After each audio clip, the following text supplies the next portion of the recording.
Bismillahirrahmanirrahim. Assalamualaikum warahmatullahi wabarakatuh.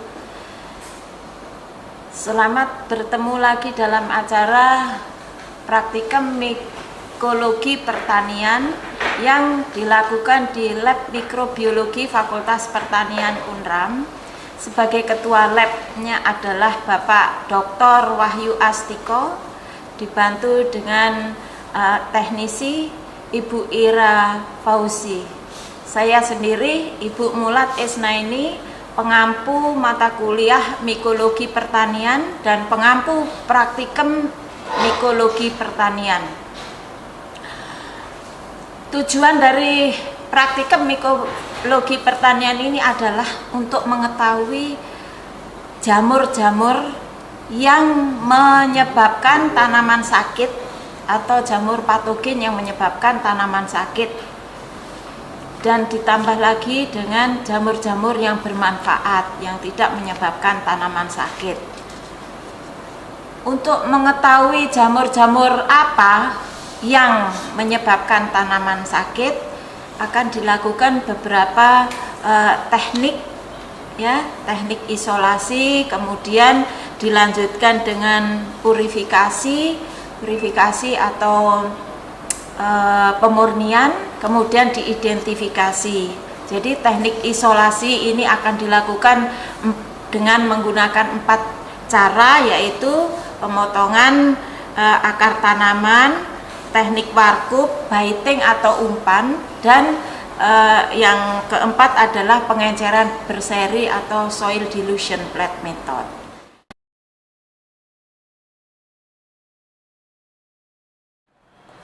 Pengerjaan isolasi dilakukan di dalam chamber yang namanya laminar airflow cabinet. Yang pertama adalah teknik isolasi dengan pemotongan akar yang sebelumnya dicuci di bawah air mengalir, kemudian direndam di dalam alkohol 70% selama 1 menit.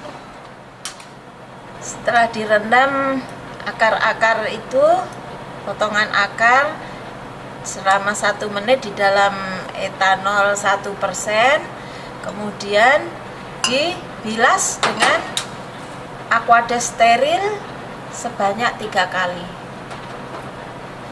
Ini yang melakukan ini Ibu Ira Fauzi, dengan nama kerennya Mbak Ira. Sering beliau membantu kami ini karena koasnya lagi mau ujian, jadi ini dilakukan oleh Mbak Ira. Setelah 3 kali dibilas dengan aqueous steril, kemudian dikeringkan di atas kertas saring steril, Jadi pengerjaan ini dilakukan di laminar airflow cabinet dengan tujuan semua alat, pinset, penjepit itu namanya pinset, harus juga aseptis, petri dish juga harus aseptis atau steril. Kemudian setelah ditata, diblotet di atas kertas saring steril, kemudian kalau sudah dinyatakan akar itu tidak basah, kemudian ditata di atas media agar, dalam hal ini water agar Mbak Ira Dalam hal ini water agar ditata sedemikian rupa sehingga potongan-potongan akar itu tidak terlalu berdempetan. Kenapa? Karena nanti pertumbuhan jamur dari bagian potongan akar itu akan terlihat dan dilakukan pemotongan miselia. Setelah itu diinkubasikan di dalam laboratorium.